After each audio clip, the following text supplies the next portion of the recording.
So, good morning. Good morning. Ciara, and welcome to the 10-minute tea break with, in this case, our writer in residence.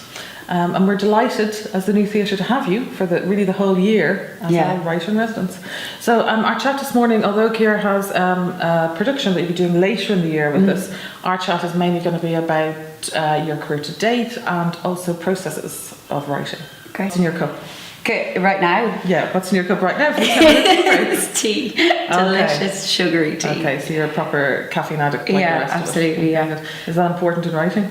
No, not at all. Okay, just some people mainline the caffeine when it's time for a deadline. No, a little kick of sugar though. I treat myself with 2 spoons. There you go. That's the first of your many insights. Yeah. Okay. We always like to talk about how people get started in terms of thinking about writing, but your relationship to theatre starts with acting, doesn't it? Yeah. So I was in youth theatre for years. Yeah. I went to speech and drama as a kid because I had a slight speech impediment. And my mum wanted to get rid of it. And then I just loved it and stayed in youth theatre. And I went to UCD to study English and psychology for a year, but it really wasn't for me. I wanted to do acting. So but was that the first time you sort of, started thinking about writing through the English degree?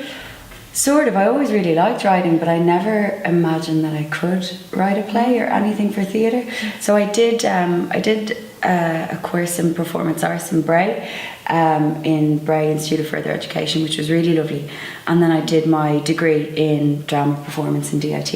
And after that, when I came out of college, I actually didn't really feel equipped to get myself theatre jobs. I kind of didn't know how things worked, but I ended up being quite lucky and I got a bit of screen work. And then a year later, I decided to start writing for theatre. To write myself into a piece, so essentially. I always think that's a brilliant moment, to just have that thought of going, I'm just going to go and do it. Yeah. And that was it. You're just I'm going to do it. Yeah. And so that was Seen and Heard. That was your first connection collaboration. To Seen and Heard. Yeah. So it had some of the same people. So Caoimhe Connolly was involved in collaborations. And that was in 2015. So I wrote a piece called Pour It Out, which, as we already discussed, is the worst name. Pour It Out. I like it. But what was it about? Was it people were in it? There was 3 people. It was myself and 2 of the girls, Megan Healy and Laura Brady, and it was essentially comedy sketches. Because while I had studied acting and I was reading a lot of plays, I kind of didn't know what I was doing. So I just thought I'll write little vignettes and try and weave them together in a way. But it's like an entry point. It's like a sort of bite-sized scene entry point. Yeah, it was about 30 minutes long. And that was the birth of Ciara the writer. Yeah. Well, I figured out because I always wanted to act, and then it was when we did collaborations. That was when I realised I preferred writing. I love acting, but it was a really strange moment to hear what you wrote when there's an audience there. Yeah, and is it because you get to do more than sort of one character and one voice? Was that the attraction into writing, Yeah, I don't know. I really don't know. It was a very different feeling than, because I had been on stage acting, and then when I was on stage saying my own words, it's just a very different feeling, and I preferred it. Yeah. Then you did more. Yeah. For Seen and Heard again. It was for Seen and Heard. So this is collaborations and Seen and Heard were quite similar. They're festivals that are held in Smock Alley, as you know. So it's work in progress. So I applied to Seen and Heard, which was the very first Seen and Heard in 2016. And I did a play called Triangles. With the same actors again, actually. Yeah. And that got quite a good reaction, so I went back and tweaked it, and then we brought it to the Galway Fringe Festival and Knockin' And that, I didn't get to see that, but I read it, and it's a really interesting play, and it's very kind of funny and exciting, but also abstract, highly theatrical world. Thanks. So I'm you're very welcome. I'm so interested in, you went from scenes to a kind of quite, large scale piece of theatrical work.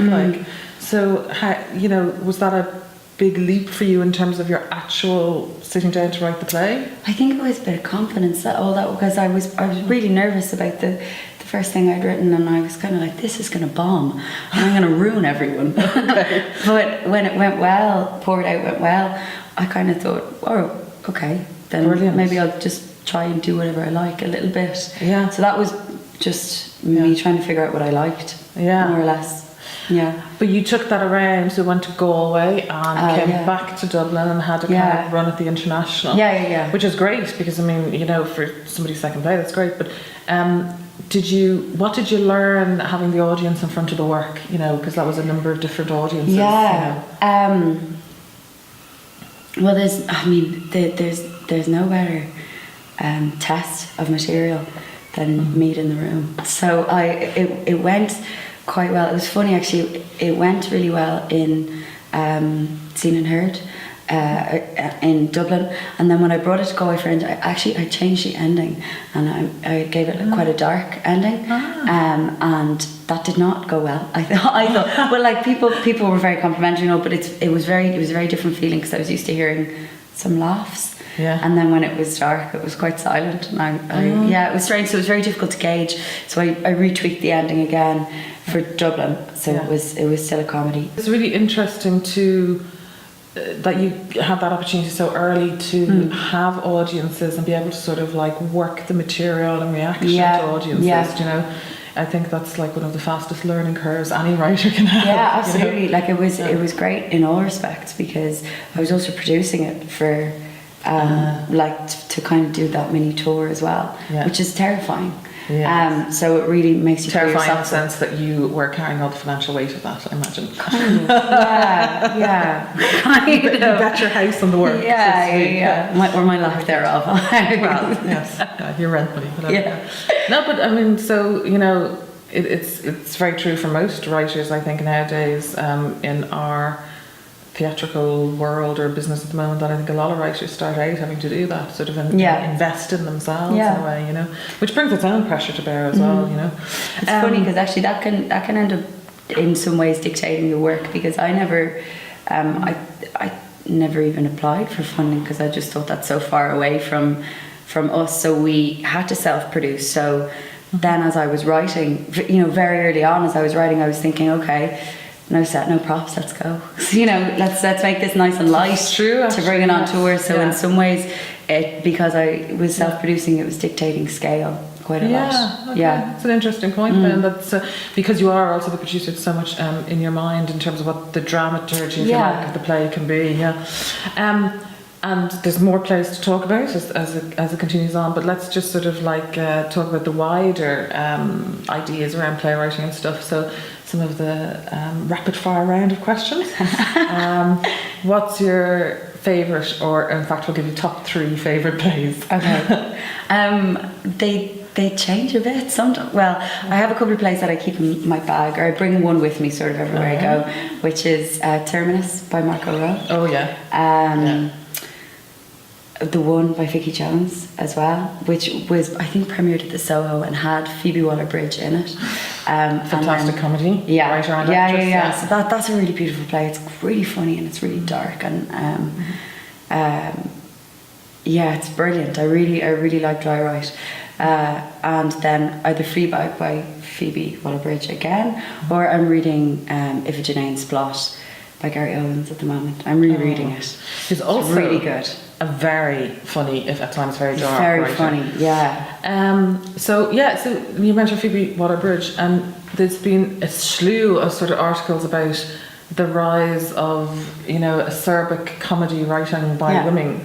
Are you one of them? Sure, yeah. Tell people, you can tell everyone. Yeah. Do you know what I think is really interesting about Phoebe Waller-Bridge is that I've never seen the stage version of Fleabag, but I have read it numerous times, and the translation to screen is really interesting, because it feels, and I could be wrong on this, but it feels like she was given autonomy over it. It feels like she had a lot of control over the style, the aesthetic, and it's incredible. It's incredible to see something go so well from theatre to screen, I think. Anyway. Yeah, I think what's really interesting about her comedy is how long she holds the laugh.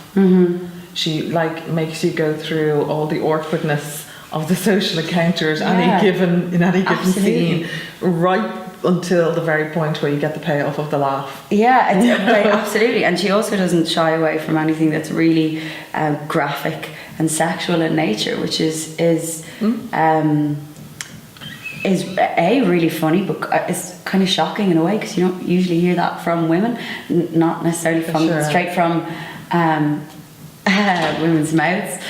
And it's something that I particularly been brought up in Catholic schools in Ireland, that was really attractive to me. I was sent to I was telling someone the other day, I was sent to the principal's office when I was like 13 for nonchalantly whistling as I worked in home ec, and then I was told when girls whistle it makes the Virgin Mary cry, and I had to go to the principal's office. And I was like, that's where I'm coming from. That's